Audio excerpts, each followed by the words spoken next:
Bonjour, aujourd'hui je vais vous présenter un nouveau vélo, le Lankalesi X3000 Max. C'est un fat bike, c'est le premier fat bike que je teste, donc je vais vous partager mon expérience en tant que débutant avec ce genre de vélo. Alors les conditions de test sont un peu particulières, il fait moins 4 degrés et il y a des chasseurs dans le coin, j'espère donc que je ne vais pas me prendre une balle pendant ce test.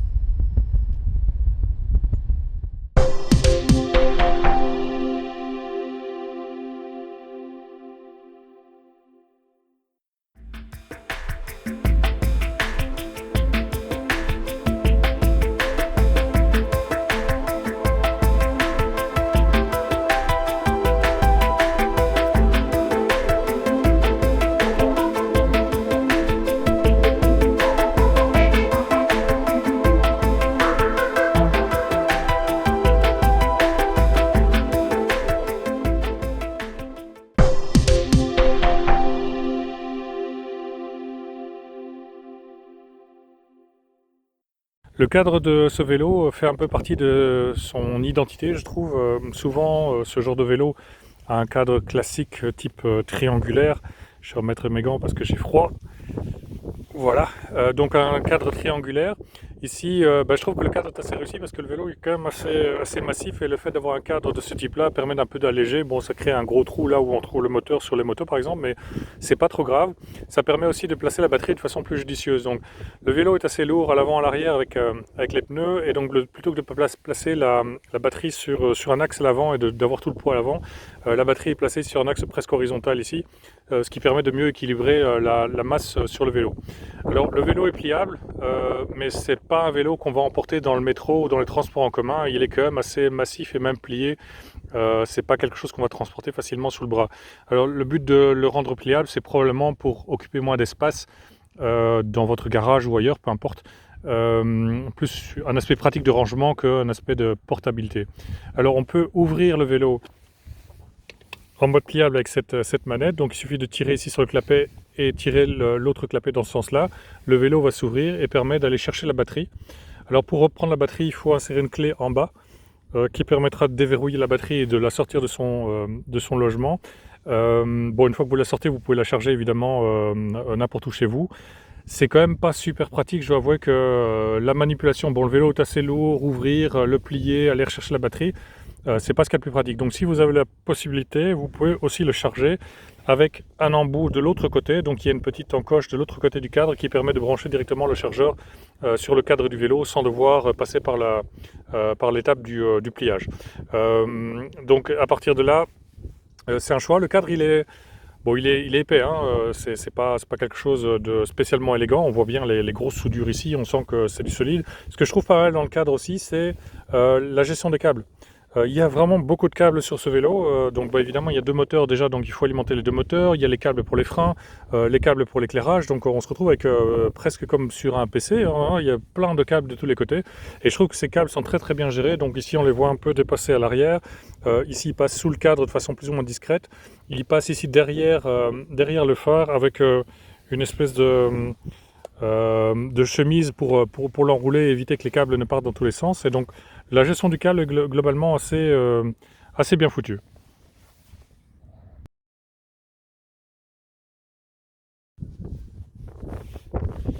Qui dit fat bike dit grosse roue. Alors évidemment ici c'est toujours le cas. Donc on retrouve des roues de 20 pouces avec une épaisseur de 4 pouces, donc ça fait une dizaine de centimètres plus ou moins. Alors la particularité de ce vélo, c'est qu'il a deux moteurs. Il a un moteur à l'arrière, comme la plupart des vélos, un moteur de 1000 watts, mais il a aussi un moteur à l'avant, 2000 watts également aussi. Donc avec une puissance combinée de 2000 watts, vous allez voir, vous allez décoller.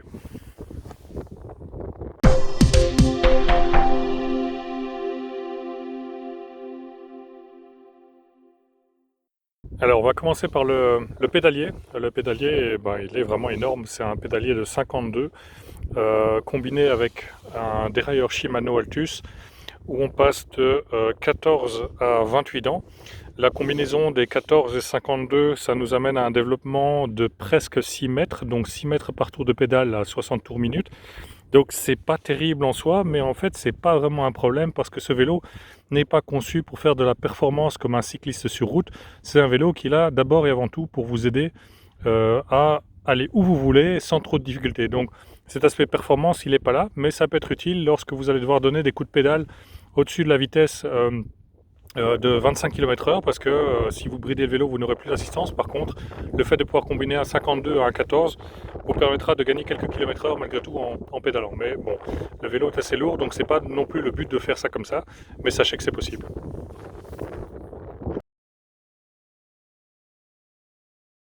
Alors ce vélo est assez bien équipé en termes d'équipement de base, donc on a un porte-bagages dès le départ, donc c'est pas une option, c'est quelque chose par défaut de la configuration. Alors j'ai trouvé ça un peu curieux pour un vélo de ce type-là d'avoir un porte-bagages, parce que je me voyais mal aller faire mes courses avec ce genre de vélo. Alors peut-être que vous pourriez mettre quelqu'un sur le porte-bagages, mais je ne suis pas sûr que ce soit une très très bonne idée. Mais techniquement ça doit être possible. Alors il y a des garde-boue des deux côtés. Alors, le garde-boue à l'arrière il est monté par défaut, donc il n'y a pas de problème. Le garde-boue à l'avant c'est à monter soi-même lors du montage. Je trouve qu'il est un peu court. Parce qu'ici, bon, il couvre pas, je dirais, l'axe plus ou moins au milieu de la roue, ce qui fait que vous allez avoir quand même pas mal de projections sur les pieds. Et ça se voit d'ailleurs au niveau du pédalier ici, il a quand même un peu pris de la boue au passage. Bon, c'est pas très grave non plus, hein, ça quand vous roulez avec un vélo de ce type-là, c'est pas pour faire une petite promenade sur une route de bitume normale, mais c'est dommage que le garde-boue ne descend pas plus bas ici. Toujours au niveau de l'équipement, donc on a ici un grand phare à l'avant équipé en LED. Bon, ça se voit un peu moins aujourd'hui parce que pour une fois il y a du soleil et je vais pas m'en plaindre, mais en tout cas on voit bien la lampe ici. Et il y a un éclairage à l'arrière également aussi, qui est assez sympa d'ailleurs au niveau de sa forme. Ça fait un peu, je sais pas, ça me fait penser à une Ford Mustang, ça n'a peut-être rien à voir, mais en tout cas ici l'éclairage est assez joli.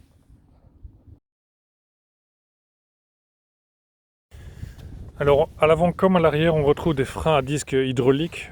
Ils ont l'air impressionnants, je dirais, en taille, aussi bien celui de l'avant que de l'arrière. Bon, il faut absolument rien brancher, tout est branché dès le départ, donc il n'y a pas de configuration particulière. Alors, ce qu'il faut savoir, c'est que le frein arrière est contrôlé par la poignée gauche, et donc l'avant par la poignée droite. C'est l'inverse de ce que j'ai l'habitude de tester sur des vélos.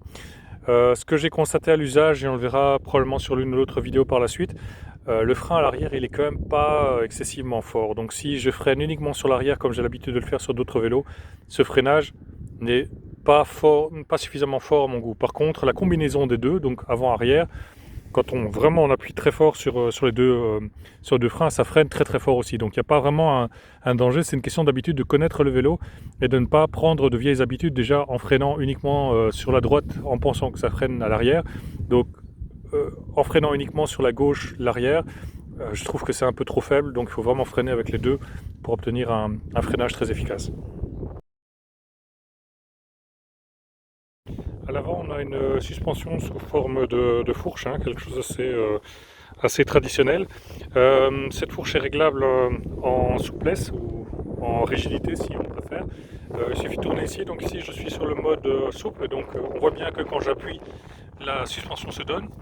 Si maintenant je fais le contraire, je vais la tourner au maximum. Voilà. Et là, en fait, je peux pousser, ça ne bouge plus. Alors choisissez bien votre mode de suspension en fonction du type de route, parce que j'avais configuré moi la suspension sur le niveau le plus dur en roulant sur une route de pavé et je dois vous avouer que j'ai un peu dégusté. Donc autant savoir sur quoi vous allez rouler à l'avance pour pouvoir régler la suspension, parce qu'évidemment en roulant c'est pas évident de la régler. Alors au niveau de la taille, bon moi il faut savoir que je mesure 1,94 m, c'est peut-être une taille qui est un peu trop grande pour ce type de vélo là. Je pense que ce vélo est plutôt conçu pour les gens un peu plus petits. Pourquoi? En fait parce que si on regarde le vélo, je dirais sans le pied ici, et que je prends la pédale, j'ai déjà un écart entre le sol et la pédale qui est quand même assez important par rapport à un vélo de route. Donc j'ai une dizaine de centimètres de plus d'écart entre la route et la pédale ici en position basse que mon vélo de route. Alors ça joue déjà un rôle à ce niveau-là. Ensuite, ce qu'il faut savoir, c'est l'écart entre la pédale ici et le bas de la selle. Ben, il n'est pas très très grand. Ce qui fait que pour moi, en tout cas, je dois placer la selle à un niveau au-dessus de son niveau minimum. Ici, donc, l'indication me dit que ça, je peux a priori pas aller au-delà, mais je suis déjà quand même bien au-delà. Donc, ça fonctionne, hein, ça m'empêche pas de rouler avec le vélo, mais j'ai pas le confort de jambe que j'ai habituellement sur un vélo de route, à savoir pouvoir rouler avec une jambe presque tendue entre la selle et la pédale. Pour moi, c'est pas possible. Donc ça, c'est une particularité. Si vous êtes grand comme moi, il faut le savoir. Et l'autre particularité, c'est que j'ai des grands pieds. Évidemment, le reste, ça va avec la taille des jambes. Donc je chose du 48. Si je pose la pointe de pied sur la pédale comme j'ai l'habitude de le faire, mon pied arrive assez loin à l'arrière. Et en arrivant assez loin à l'arrière, je tape sur le pied. Bon, ici, évidemment, il est détendu, hein, mais quand le pied est fermé, en fait, comme ça, en position de route, je cogne le bord du pied. Et c'est pareil de l'autre côté, en fait. Je cogne facilement l'axe ici sur le côté. Donc si vous avez des grands pieds, le mieux c'est de mettre le milieu du pied sur le milieu de la pédale plutôt que de mettre la pointe du pied sur le bout de la pédale, parce que sinon vous allez être gêné par les mouvements du pédalier.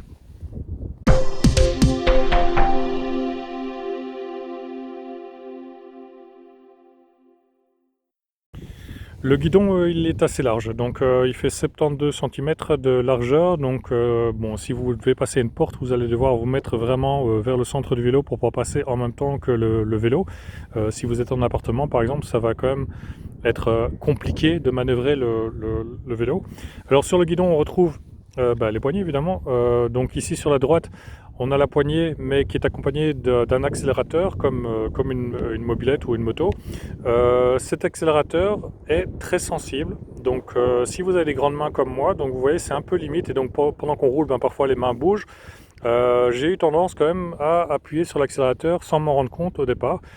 Même également aussi à l'arrêt. Si vous êtes à l'arrêt pendant je dirais quelques secondes voire plus, pensez peut-être à éteindre le moteur si vous n'allez pas redémarrer tout de suite, parce que vous pourriez vite avoir une mauvaise surprise en bougeant la main ici. Je me suis retrouvé en fait à un moment donné à régler la caméra à l'arrière du vélo, et en me retournant j'ai fait ça. Le vélo évidemment il est parti en trombe. Je me suis retrouvé en fait comme un idiot avec un vélo debout devant moi parce qu'il démarrait au quart de tour. Donc l'accélérateur fonctionne très bien, mais faites attention à comment vous l'utilisez, et si vous devez vous arrêter, peut-être qu'il vaut mieux éteindre le moteur.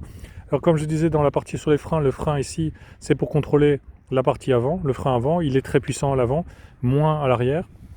Alors ici on a le changement de vitesse où il est en fait vraiment très fluide, ça m'a surpris.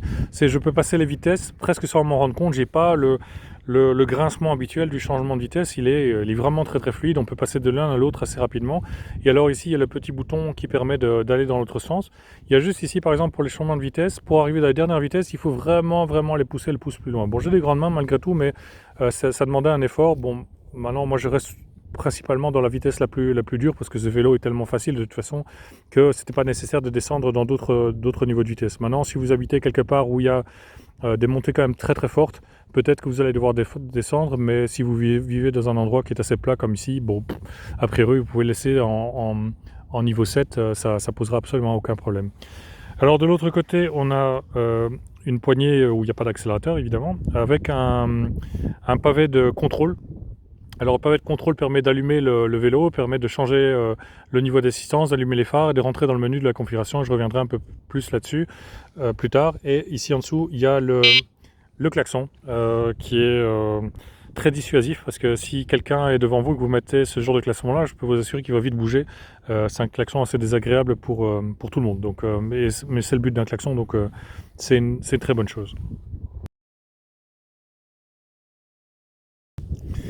Alors l'écran est positionné de façon centrale, c'est une bonne position je trouve, qui n'encombre en rien le reste du guidon. Alors je vais vous montrer ce qui se passe quand on allume le moteur, voilà. Alors je ne sais pas dans quelle mesure en fait ça se verra sur la caméra, mais quand il y a du soleil, on ne voit quasiment rien. Malheureusement. Et donc ça c'est vraiment un problème pour cet écran, parce que autant il y a un certain nombre d'informations dessus qui ne sont pas follement intéressantes, mais il y a quand même la vitesse qui me paraît importante. Donc ça c'est le chiffre en grand, et j'ai vraiment aucune idée de si ça se verra sur la caméra. L'indicateur de batterie, la limitation de vitesse, le niveau d'assistance, le fait d'utiliser un ou deux moteurs. Tout ça sont des indications qui sont quand même assez utiles. Et malgré tout, bon, en Belgique, on n'habite pas dans le sud de la France, donc la luminosité, elle n'est pas extraordinaire. Donc là, on est en plein hiver, le soleil est en lumière rasante. Bah, je vois rien. Donc je vois juste en fait l'indication de la vitesse. Maintenant, en roulant, les autres indications sont assez petites, hein. Donc par exemple, le fait qu'on soit sur un ou deux moteurs ici, c'est absolument illisible. Donc ça c'est vraiment, je trouve, euh, un, un défaut du vélo. Il n'y a pas non plus de bouton permettant de régler la luminosité ici. Bon, le constructeur m'avait dit qu'il fallait utiliser le phare pour faire la différence, mais en fait, quand j'active le phare, bah, la luminosité baisse logiquement en fait. Donc ici, ce qu'on voit là, c'est la luminosité maximale, et malheureusement, elle est pas suffisamment bonne. Alors la petite console ici permet également aussi de rentrer dans le menu du vélo. Donc vous appuyez ici deux fois, enfin non, il faut laisser vos doigts dessus pendant quelques secondes. Sur l'écran on voit 0,1p. De nouveau, je ne sais pas si vous allez le voir à cause de la luminosité. Il y a 8 modes en fait configurables qui vous permettent notamment de changer la vitesse maximale. Donc le vélo est limité à 25 km/h de base. Vous pouvez changer la limitation de vitesse à 50 par exemple, enfin, en fonction de vos besoins et de la législation pardon, de votre pays. Donc ici je vais parcourir le menu. Ici je suis sur le troisième, c'est celui pour la vitesse. Ici je vois que la vitesse est limitée à 50. 4, 5, 6, 7 et 8. Le huitième étant le menu pour mettre un mot de passe sur le vélo. Alors faites attention avec ça parce que d'un côté c'est pratique pour éviter que quelqu'un ne démarre votre vélo à votre insu, ne fasse des dégâts par exemple en enclenchant l'accélérateur alors que le vélo est verrouillé sous cadenas. Donc ça c'est très bien de mettre un mot de passe. Mais n'oubliez pas parce que si vous oubliez votre mot de passe, ben, vous coincez votre vélo en fait, hein. Donc j'ai reçu un commentaire d'un utilisateur d'un vélo de ce même type qui me disait j'ai 0,8p qui s'affiche sur mon écran, j'arrive plus à allumer mon vélo. Bah oui, en fait, c'est parce qu'il y a un mot de passe dessus. Et que donc, si un mot de passe, c'est fait pour bloquer le vélo. Et si vous le perdez, ben, vous bloquez le vélo. Je pense qu'il faudra contacter le constructeur. J'ai pas vu dans le manuel, en fait, comment on pouvait débloquer un mot de passe sur ce genre de vélo. Comme je le disais en début de vidéo, ce vélo a deux moteurs de 1000 watts qui procurent en fait une sensation d'accélération et de puissance qui est juste phénoménale. Donc, mais il faut maîtriser, je dirais, cette puissance-là. Donc, comme je disais aussi au niveau de l'accélérateur, il est très sensible et quand vous branchez les deux moteurs et vous passez en mode accélération, le vélo va vraiment démarrer très vite au point de faire patiner les deux roues en même temps. Donc si vous êtes sur un terrain un peu plus meuble, je peux même que vous restiez sur place pendant quelques secondes avant que le vélo ne trouve son adhérence pour pouvoir avancer. Alors tout ça c'est très fun, c'est très amusant à utiliser, mais faites quand même vraiment attention parce que cette accélération elle est brutale. On est ici sur un couple de 90 Nm, peut-être même 95 Nm. C'est de loin le vélo avec le couple le plus important que j'ai jamais testé. Et c'est probablement un des vélos avec le couple le plus élevé aussi sur le marché. Donc tout ça c'est bien, mais faites attention, ça peut vous réserver quelques surprises. Au niveau de l'assistance, donc je parle de l'assistance de pédalage et pas l'accélérateur. Cette assistance, en fait, elle se règle sur la petite console ici avec les plus et le moins. Alors, ce que j'ai remarqué, c'est qu'il y a une latence. Donc, si vous démarrez sans utiliser l'accélérateur, vous allez avoir un peu de difficulté à faire le premier tour de pédale parce que bah, le vélo, il est très lourd, il est très dur. Et c'est seulement après une petite latence d'une seconde ou deux où on sent que le moteur se met en route et l'assistance se met en route. Et c'est pareil pour la décélération. Si vous arrêtez de pédaler pendant une ou deux secondes, l'assistance va continuer à fonctionner et puis s'arrêter. Et donc autant à l'accélération qu'à la décélération, j'ai réellement une latence dans les deux sens. Donc ça, il faut également le savoir. Bon, moi j'ai testé un autre vélo électrique il n'y a pas très longtemps et celui-là avait un temps de réaction presque immédiat. Et donc entre un temps de réaction presque immédiat et un temps de réaction avec latence, ben, il faut le savoir parce que si vous par exemple vous devez traverser une rue, sachez qu'il y a une latence et donc il faut en tenir compte dans votre mouvement, sinon vous risquez d'être surpris de ne pas avancer aussi vite que vous le voulez au départ et ensuite partir assez rapidement. Ce qu'il faut aussi savoir au niveau des vitesses, bon ça je ne sais pas le mesurer mais c'est du ressenti, c'est que entre pas pas d'assistance du tout et de l'assistance, évidemment, la différence est énorme. Par contre, une fois que vous passez le niveau d'assistance, j'irai 2, 3, 4, 5, la différence n'est plus très très grande. Donc je pense que le mouvement n'est pas linéaire. Donc ça veut dire que au plus vous augmentez, au plus c'est facile. C'est pas vrai. Au début, l'augmentation de la facilité, j'ai envie de dire, est importante. Et puis elle décroît au fur et à mesure des vitesses que vous utilisez. Et donc si vous passez de la quatrième à cinquième, du quatrième niveau d'assistance au cinquième niveau d'assistance, vous n'allez pas ressentir vraiment une grosse différence. Je pense que c'est surtout, par exemple, si vous êtes dans une montée très très forte, où vous aurez un peu plus de facilité, mais pas de l'ordre du coup de pied derrière comme ce qu'on peut avoir quand on passe de rien à un niveau d'assistance enclenché à 1 ou 2 pour la route.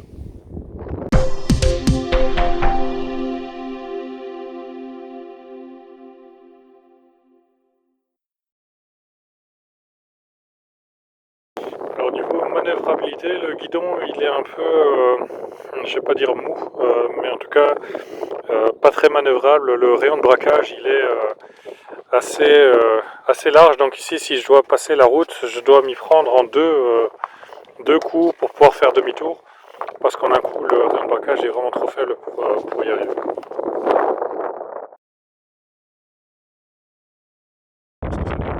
Donc ici on sent que le premier tour de pédale il est assez difficile. Voilà. Maintenant on sent que le moteur serait mis en route, donc ça c'est bien. Et alors ici maintenant je vais accélérer. Et là on est parti. La vitesse est à 40. Bon évidemment avec mon poids et le fait que ça monte un peu, ça n'aide pas. Et on va freiner brusquement. Voilà. Et le freinage est ultra brutal. Je n'ai pas de grande montée près de chez moi, mais je vais utiliser celle que vous allez voir. D'habitude, je l'aborde à environ 35 km/h avec mon vélo de route pour arriver environ à 18 km/h en haut. Avec ce vélo, je dois presque pas faire d'effort, je peux monter sans problème et maintenir les 25 km/h tout au long de la route. Le moteur compense largement le poids du vélo.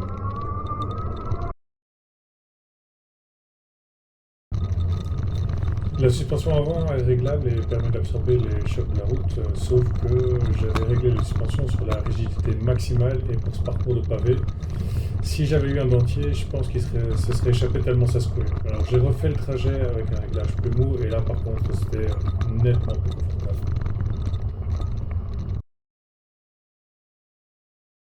Ce vélo est mon premier fat bike, je n'avais donc jamais parcouru de sentier de ce type avec un vélo. Bon, j'étais un peu surpris par la nécessité de toujours devoir adapter la trajectoire, mais bon, dans son ensemble, le trajet est vraiment tout à fait confortable, à condition que le terrain ne soit pas trop boueux. En fait, vous verrez dans les prochaines vidéos que la motricité du vélo est tellement forte que parfois il peut facilement s'embourber lorsqu'il y a beaucoup de boue.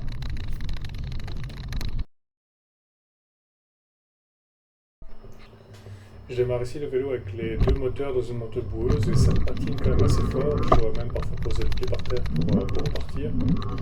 Sur le reste du trajet, tout se passe assez bien, le vélo est assez stable. J'ai ensuite de nouveau une montée boueuse et vous allez entendre que le vélo va patiner assez sérieusement.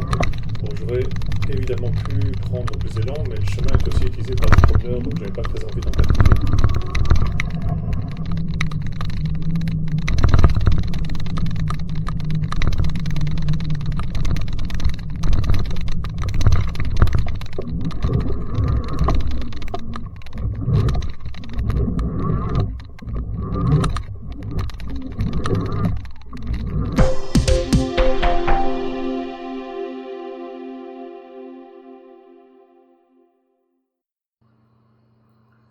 J'ai testé ce vélo dans des conditions qui n'étaient pas vraiment idéales. J'ai d'abord eu du vent, ensuite des températures négatives. Après, j'ai eu beaucoup de pluie et des chemins très boueux. En soi, c'est pas vraiment un problème pour le vélo, mais c'est plus un problème pour moi. Le vent et le froid étaient vraiment insupportables. Et visiblement, le cache micro n'a pas non plus beaucoup apprécié. Je suis d'ailleurs un peu désolé pour la qualité du son. J'espère que la prochaine fois, ça ira mieux. Bon, en dehors de ces problèmes d'ordre purement pratique, le vélo a quand même bien rempli sa mission. C'est pas un vélo utilitaire, c'est un vélo pour se faire plaisir. Sa plus grande force, c'est évidemment la combinaison des deux moteurs, ça décoiffe véritablement. le couple, il est brutal, il demande un temps d'adaptation, mais une fois que vous le maîtrisez, franchement, ça va vous donner beaucoup de satisfaction.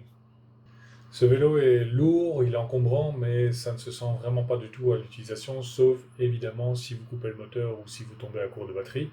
J'ai d'ailleurs testé ce vélo par temps froid, c'est vraiment pas optimal pour la batterie, mais pourtant j'ai facilement dépassé les 50 km d'autonomie.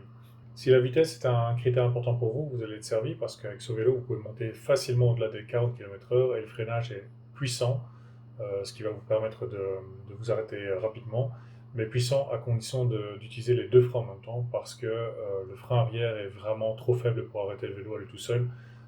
Donc retenez ça avant de vous lancer sur une route rapide. Vous pourriez avoir de mauvaises surprises en n'utilisant que le frein arrière. Il faut quand même être conscient de quelques contraintes avant d'acheter. Il y a d'abord la taille. Je pense que ce vélo n'est pas très adapté aux grandes tailles comme la mienne. J'avais un sentiment de ne pas pouvoir déployer mes jambes correctement en pédalant et je me cognais comme assez souvent à l'arrière du cadre. Mais bon, voilà, si vous avez une taille normale, ça ne devrait pas poser de problème. Il y a aussi la latence du moteur qui peut parfois réserver des surprises parce que l'écart entre pas d'assistance et assistance est vraiment important. Et il y a aussi ce petit délai de 1, 2, voire 3 secondes avant que le moteur ne réagisse vraiment qui pourrait vous réserver des surprises si vous devez réagir assez rapidement. Alors encore une fois, je reviens sur le frein. Donc le frein arrière n'est pas assez puissant. Si vous devez faire un freinage important, faites-le avec les deux freins pour éviter d'avoir des surprises. Et je dirais le dernier défaut ou la dernière faiblesse de ce vélo, c'est l'écran. Je trouve que la luminosité de l'écran n'est pas suffisante, ce qui fait qu'en plein soleil, on ne sait pas vraiment lire l'affichage à part les kilomètres-heure. Le reste, c'est quand même beaucoup plus difficile à lire. Voilà, c'est tout pour ce test. J'espère qu'il va répondre à toutes vos questions. Si ce n'est pas le cas, posez vos questions dans les commentaires. Pensez aussi à aller visiter mon blog pour tous les détails. Et si vous voulez acheter ce vélo, n'oubliez pas de passer par mes liens. J'ai d'ailleurs une réduction de 100 € que vous retrouverez en description ou sur mon blog. Merci pour votre temps et je vous dis à bientôt pour un nouveau test.